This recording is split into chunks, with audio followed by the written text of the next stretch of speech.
가장 확실하고 오래된 문헌이 어디 있는지 아세요? 불교에? 티베트 거는 아니겠지. 티베트 거는 다 후대 거니까. 그리고 인도에는 오래된 게 없어요. 땅을 파도 안 나옵니다. 왜? 습지거든. 덥잖아. 인도 딱 생각하시면 그 아열대 기후 덥고 습도가 높잖아. 그러면 유물이 책 같은 게 남았겠어요? 물론 종이를 쓴 것도 아니지만 뭐 폐업을 쓰든 뭘 쓰든 뭐 어디 나무에 새기든 남았겠어요? 돌에다 새기는 거 외에는 안 남습니다. 안 남습니다. 그러면 이 문제가 이제 복잡하다. 문제가 복잡하다. 여기 거는 다 뒤에 거. 여기 거는 여기 거.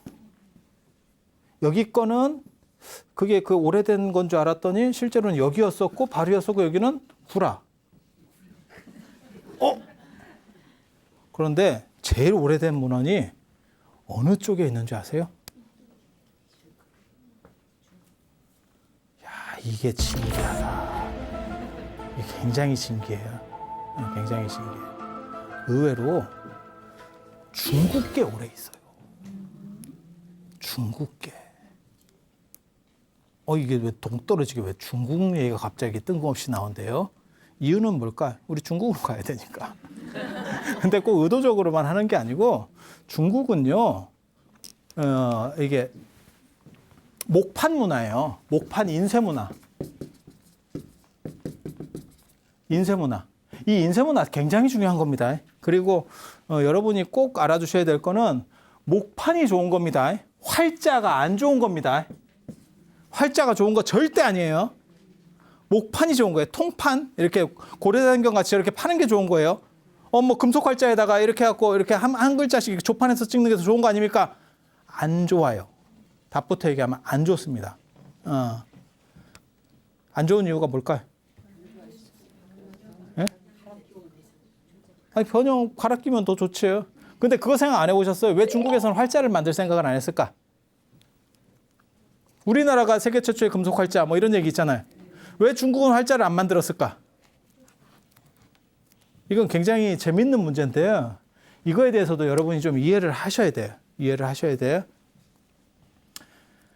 중국은 시장이 넓어서 목판으로 고려대장경을 하나 만들었어. 돈 많이 들겠죠? 그러니까 몇 개를 만들었다고 쳐요. 그냥 책을 이게 100판짜리를 하나 만들었어. 그러면 요거를 다 다를 때까지, 나무가 다 다를 때까지 인쇄를 하면, 예를 들어서 1000장을 찍으면 나무가 글씨가 뭉개져. 예를 들어서 그냥 예를 드는 거예요. 그렇게 하면 1000권을 팔면 수지가 남겠지. 내가 출판업자라고 생각을 해봐. 그러니까 중국은 계속 이 작전을 쓴 거예요. 근데 우리 한반도는 시장이 작아서, 고려는 시장이 작아서 1000개를 인쇄하면 실제로는 200개밖에 안 팔리고 800개는 재고로 쌓여요. 중국하고 시장이 달라. 그러니까 이걸 계속 적자를 보고 만들 수도 없고, 그러면 200개에 1000개 값을 붙여서 팔아야 되거든? 그럼 무슨 일이 벌어지느냐? 중국 거 수입해 오지. 야, 수입해다. 이게 수입하자. 옛날에도 마찬가지라니까. 이게 똑같은 일이 벌어지는 거라니까. 그러니까 어떤 일을 벌이냐면 200개만 찍고 수지가 안 맞으니까 요거를 살살살살 잘라가지고 재활용을 해보자. 이게 활자의 발견이에요. 이게 활자의 발견. 그럼 활자가 통판보다 좋으냐? 절대 그렇지 않습니다. 직지나 이런 거를 왜 우리가 저거를 활자로 인쇄했다라고 이해하냐면, 활자가 글씨들이 좀씩 흔들려요. 예전에는 이걸 똑바로 잘라내는 기술이 없어요. 그래서 요 틈에다가 넣고 조판이라고 하는 게 요 활자들을 이렇게 딱딱딱딱 배열하는 거잖아요. 식자공이라고 하는 거잖아요. 이렇게 쭉 배열해서 하잖아요. 그러면 여기 글씨가 조금씩 흔들려요. 지금은 굉장히 기술이 좋으니까 딱 맞을 건데, 예전에는 그래서 글씨가 자들이 흔들려 있느냐 이런 걸 보고 저게 활자본이냐 안 그러면 목판본이냐를 보거든. 그리고 목판본에 오자가 없습니다. 완전히 없냐? 그건 아니야. 하지만 오자 비율이 훨씬 적어요. 활자가 오자가 훨씬 많습니다. 이유는 활자는 손쉽게 오자를 교정할 수 있기 때문에 상대적으로 찍어보고 아니면 새로 찍으면 되지 이런 생각을 하는 거예요. 목판은 오자가 나면 난리가 납니다. 야, 너 새로 파. 이러면 일이 굉장히 커지잖아. 이거 어떻게 이거 감당을 해? 활자는 예 이렇게 해서 한 줄 쭉 빼내고 탁 넣고 쭉 넣으면 되잖아. 이해가 쉽잖아요. 그래서 이게 상황이 완전히 달라요. 여러분 생각하고 달라요. 그래서 활자가 오히려 별로 그렇게 좋은 게 아닙니다. 좋은 게 아닙니다. 그리고 여러분이 알아주셔야 될 거는 우리는 왜 1234년에 세계 최초의 금속 활자를 발견을 했는데 문자 혁명을 일으키지 않았느냐. 책이나 이런 게 혁명이 일어나지 않았느냐. 구텐베르크 같은 경우는 우리보다도 훨씬 늦게 활자를 만들어냈지만 걔네가 이제 우리는 이렇게 찍어서 이렇게 해서 칙 해가지고 종이 붙이고 다다다다다 해가지고 밀어서 이렇게 하나씩 뜨는 거고 걔네는 포도주 짜는 걸로 이렇게 해서 눌러서 찍어낸 거잖아요. 단순히 그 문제만 가지고 쟤네는 혁명이 됐고 우리는 혁명이 안 되느냐? 그게 아니에요. 우리는 한자 때문에 혁명이 안 된 거예요. 활자를 만들어도 너무 많은 글자를 만들어야 돼. 이게. 걔네는 알파벳만 만들면 돼요. 그리고 알파벳 중에서 많이 쓰는 것만 좀 더 만들면 돼. 그러면 그게 계속 반복적으로 나오는 거거든.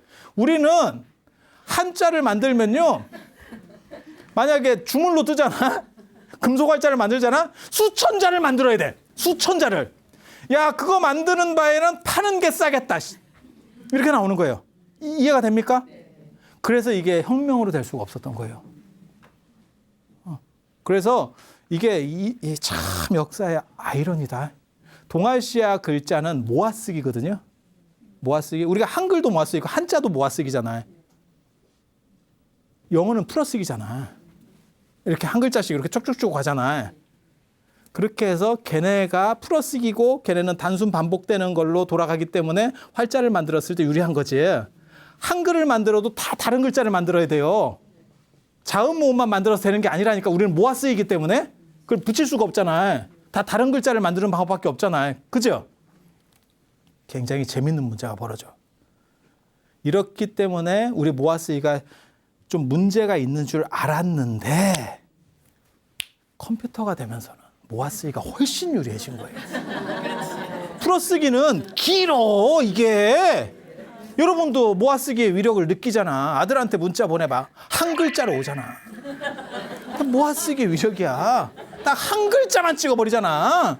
엄마에 대한 대답은 한 글자면 충분해. 이거 얼마나 대단해.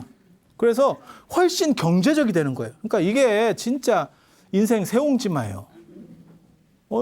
그러니까 우리가 활자를 만들었음에도 그게 혁명으로 이르지 못했던 거는 동아시아의 모아쓰기 문화 때문에. 그 당시에는 한자였었죠. 모아쓰기 문자 때문에 그랬는데 지금은 컴퓨터 시절이 되고 그다음에 스마트폰 이렇게 문자를 찍을 때는 모아쓰기가 훨씬 경제적이에요. 풀어쓰기보다. 그래서 이게 굉장히 재밌는 현상이 일어나는 거예요. 그런데 중국은 이렇게 목판으로 찍어서 인쇄를 하는 문화인데 그리고 이 동아시아 아니 서남아시아나 아니면 이 동남아시아 같은 경우는 암송에서 새기는 문자예요. 옮겨 쓰는 문자예요. 서사하는 문자예요. 이 서사하는 문화입니다. 암송이라는 건요. 흔히 경전에 그렇게 나옵니다. 이쪽에 있는 물병에 있는 물을 이쪽에 이렇게 옮겨 붓듯이 그대로 옮겨간다. 구랍니다. 그렇게 안 됩니다. 그렇게 안 됩니다. 이게 가족오락관 벽과 벽을 생각하시면 돼요. 이쪽에서 얘기하면 이쪽에서 좀씩 바뀌어가. 그게 암송 전통이 있으면 느리게, 그러니까 그 변화폭이 적을 수는 있어도요, 똑같이 몇백 년을 갈 수는 없습니다. 절대 그건 불가능합니다. 특히 그게 어디에서 문제가 되냐면 문화권이 다른 쪽으로 넘어갈 때. 그러니까 이쪽 지역하고 이쪽 지역하고 민족이나 문화가 달라. 그러면 이 편차가 생깁니다. 편차가 생깁니다. 그래서 경전이 계속 늘어나고 거기다가 뭐 부가되고 주석을 붙이고 뭐 이런 얘기들이 나오는 거예요. 그래서 원형 그대로 내려가느냐? 그렇지 않아요. 그리고 암송할 때는 그걸 갖다 붙여도 어디를 붙였는지 잘 몰라. 그 다음 사람이 이해할 수가 없어. 이게 굉장히 재밌는 현상이에요. 이해할 수가 없어. 그러니까 그 원판을 찾기 어려운데 목판으로 인쇄를 해버리잖아요. 언제 찍었다라는 게 있고 그 다음에 언제 찍었다라는 게 꼭 안 나오더라도 그때마다 시대마다 찍는 방식이 좀씩 달라요. 그래서 연대 추정이 정확하고 이건 동시에 똑같은 게 여러 개가 나오잖아. 누가 조작을 못해요. 그러니까 이게 절대 연대를 판단하는 데 있어서 이쪽이 훨씬 중요합니다. 그러니까 중국으로 전래된 불교 전통은 경전들은 이쪽보다 분명히 늦어요. 하지만 이게 더 확실하다는 거죠. 이거는 확실하고 이쪽 건 바뀌어가요. 그러니까 흔히 사람들이 뭐라고 생각하냐면 남방 불교의 니까야가 우리 한역 불교의 사아함보다 더 정통이다라고 생각을 해요. 절대 그렇지 않습니다. 그쪽이 더 바뀐 겁니다. 율장도 마찬가지예요. 특히 왜 그런 식의, 그러니까 우리는 전래되면 그냥 그대로 이게 한 사람이 못 바꾼다니까? 내가 바꾸고 싶어. 그래도 이건 책으로 복사된 거기 때문에 내가 혼자서 머리 굴려서는 못 바꾼다니까? 그런데 어떤 식이 가능하냐면 암송하면 있잖아요. 그걸 암송하는 사람은 몇 명밖에 없어. 그러면 내가 요거를 조금 이렇게 하는 게 이게 괜찮을 것 같은데 이게 더 합리적이야? 라고 판단할 수도 있고 이게 나한테 더 이득이야? 라고 판단할 수도 있고 이런 생각들을 조금씩 바꿔가잖아요. 이거는 이 동네에서는 이렇게 이해시키는 게 좋은데 이 동네에서는 이게 더 맞을 것 같아. 나쁜 생각이 아니더라도 그래도 바뀌어가. 그런데 이쪽은 못 바꾼다는 거예요. 그래서 실제로는 중국 불교에 있는 문헌들이 절대연대가 확실하고 번역한 걸로 절대연대를 잡을 수 있어요. 절대연대가 확실하고 그 다음에 더 고본이 많습니다. 오히려. 오래된 게 많다고. 이쪽은 계속 바뀌어가는 거고. 이쪽은 바꿀 수가 없어요. 한번 찍히면 못 바꾼다니까. 그 다음부터. 그런데 최대의 문제점이 있어요. 중국 불교 쪽에는. 어떤 문제가 있냐면 한문하고 산스크리트어는 너무 언어적 차이가 커서 이게 완전 번역을 해줘야 돼요. 그러니까 예를 들면 한문을 한글로 번역해. 아니면 한문을 일본어로 번역해. 이거는 유사 언어예요. 그래서 번역하기가 쉬워요. 그래서 무슨 일이 벌어지냐면 여러분은 아마 잘 그런 거에 대해서 잘 모르실 건데 빨리 문헌을 빨리어에서 번역하는 사람도 있고 저 같은 경우는 빨리어 문헌을 제대로 못 보기 때문에 어떻게 보냐면 일본 사람이 일본어로 번역한 걸 봅니다. 안 그러면 대만 사람이 한문으로 번역해 놓은 걸 봅니다. 이렇게 삼각으로 들어오는 거예요. 그리고 한문 번역도 자 봐봐. 한문을 한글로 번역할 때 이렇게 번역하는 것보다 일본어로 한문을 번역해 놓은 게 있잖아요. 이걸 이렇게 번역하는 게 쉬워요. 그리고 저런 식의 문제에서는 이건 유사 언어들이기 때문에 크게 어렵지가 않아요. 우리가 한글에서의 단어들도 대부분 한자들이 많이 있기 때문에 크게 어렵지 않아요. 근데 저거를 영어나 히라보로 바꾸잖아요. 우리가 그런 문제가 있다는 거예요. 왜 우리는 노벨문학상을 못 받느냐. 번역의 문제가 걸린다는 거예요. 한국말의 알딸딸함을 우리는 정서적으로 이해하는데 그걸 효율적으로 번역하기가 굉장히 어렵다는 거예요. 특히 시 같은 거. 그래서 그런 문제들이 벌어져요. 그래서 그걸 가장 먼저 직시하고 언급한 사람이 누구냐면 중국 불교에서 이제 구마라집이라고 하는 사람이에요. 그래서 뭐라고 얘기하는 거냐면 이런 식의 번역은 마치 음식을 씹어주는 것과 같아서 그러니까 이유식 먹인다고 생각하시면 돼요. 영양분은 줄 수 있지만 그 맛을 느끼게 해줄 수는 없다. 이해가 됩니까? 그런데 빨리어나 티베트 문자는 원 문자랑 통해요.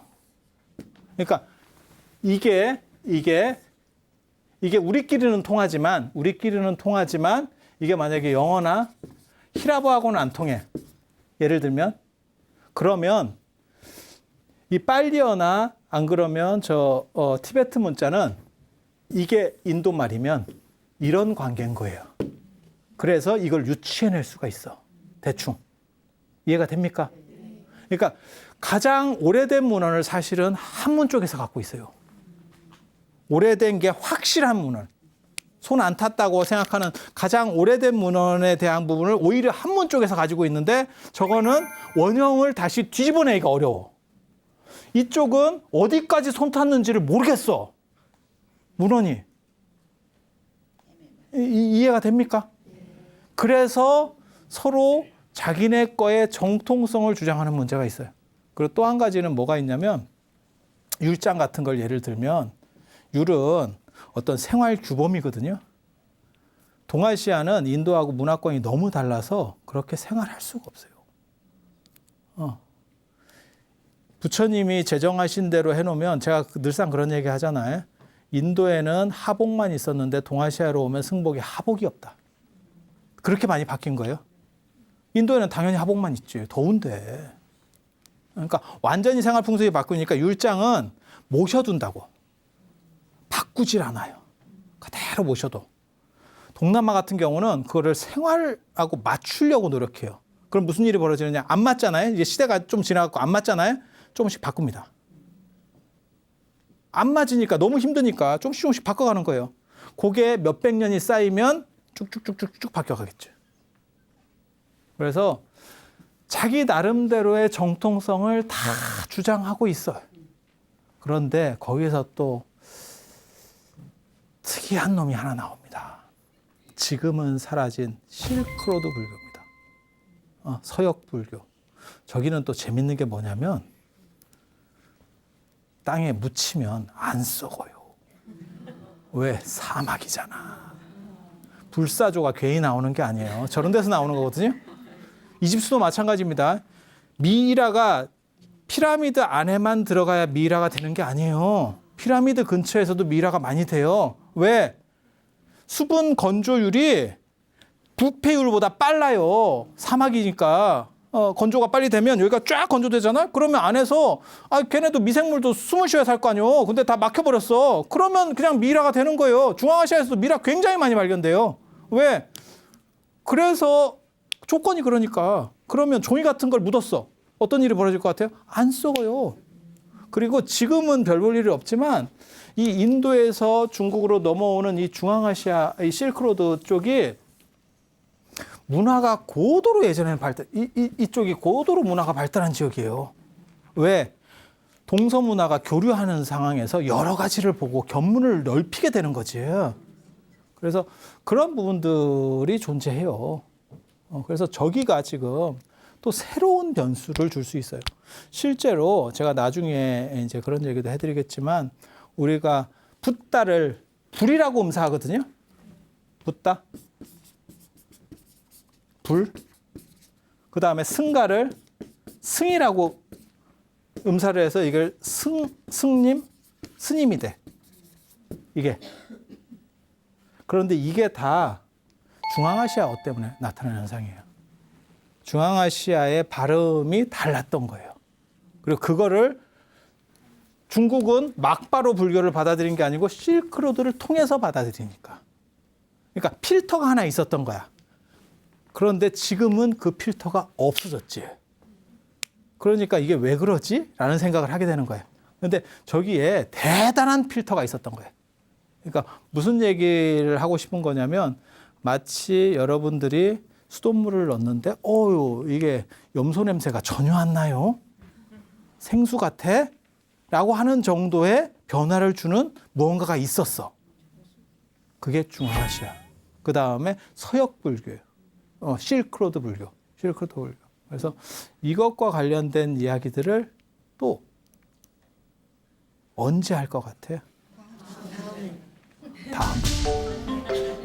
다음 시간에. 다음 시간 해야 되는 이유는 뭘까요? 시간이 다 됐어. 어쩔 수가 없어요. 그래서 오늘은 중국 밖으로 인도 밖으로 퍼져나가는 불교들에 대해서 그리고 그들은 모두 다 정통성을 이야기하고 있지만 그것이 진짜 정통이냐에 대해서는 한 번 정도 더 생각해 봐야 된다는 얘기. 그리고 또 한 가지 말씀드릴 거는 뭐냐면 왜 정통을 저들은 더 주장하느냐. 실제로는 종갓집이 사라졌기 때문이다라고 하는 것도 한 가지 생각을 해 주셔야 되고 그 다음에 우리가 1번은 아니더라도 2번은 된다. 우리가 2등은 할 수 있다. 라고 그들은 주장하고 싶었다. 하지만 그들이 진짜 2등인자에 대해서는 한 번 정도 생각해 봐야 된다. 그리고 이런 2등에 대한 주장 이런 것들은요. 나중에 신라나 이런 데서도 발견이 돼요. 굉장히 재밌는 거예요. 그러니까 모든 불교권에서 사실은 저런 이야기들이 다 논의되고 있었어요. 그리고 그것이 가장 크게 발전하는 데는 지금 인도하고 가장 붙어 있는 스리랑카, 그 다음에 미얀마, 물론 파키스탄 쪽에도 분명히 있었을 거예요. 근데 지금은 이제 다 그쪽이 사라졌기 때문에 뭔가 전승이 없어졌지만 그쪽에 분명히 있었을 겁니다. 그리고 중국에 대해서도 그런 이야기가 존재하고 있다는 거. 그 정도 말씀드리면서 오늘 마치도록 하겠습니다.